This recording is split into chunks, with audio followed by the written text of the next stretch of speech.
Tonight, millions of strangers are going to scream at a television. Some will cry, some will hug people they have never met. A few somewhere will throw chairs, all because a ball crossed a line on a field. It sounds absurd, but the real reason is far stranger than sports. Your brain does not know the difference between a war and a match. For most of human history, you lived in a small band, maybe 100 people. Survival meant knowing exactly who belonged and who did not. Outsiders were a real threat, so your brain built a shortcut, us and them. That shortcut kept your ancestors alive. It still runs today, just wearing a different jersey.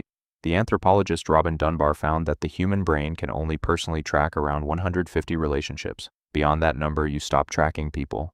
You start tracking symbols instead. A flag, a crest, a color, a national team becomes a stand-in for your whole tribe. Here's where it gets stranger.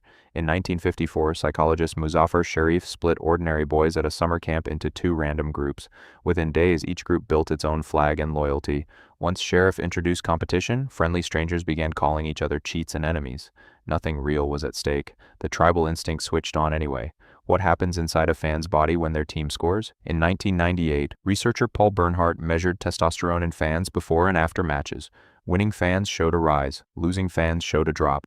Nobody had thrown a punch or run a mile, yet their hormones reacted as if they had personally won or lost a real contest. You're not just watching the game, some ancient part of you is playing it. Evolutionary psychologists John Tooby and Lita Cosmides argued the mind evolved specific tools for tracking coalitions because getting who's on my side wrong could once cost you your life. A stadium of strangers in matching colors is not a coincidence. It is a costume for an old instinct, and yet the same wiring built for conflict can turn into unity.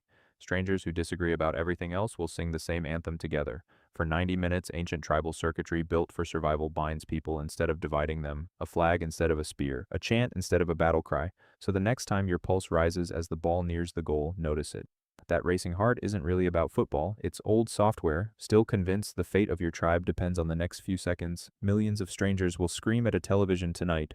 But now you know the real reason. It was never about the ball, it was always about who you decide belongs to you.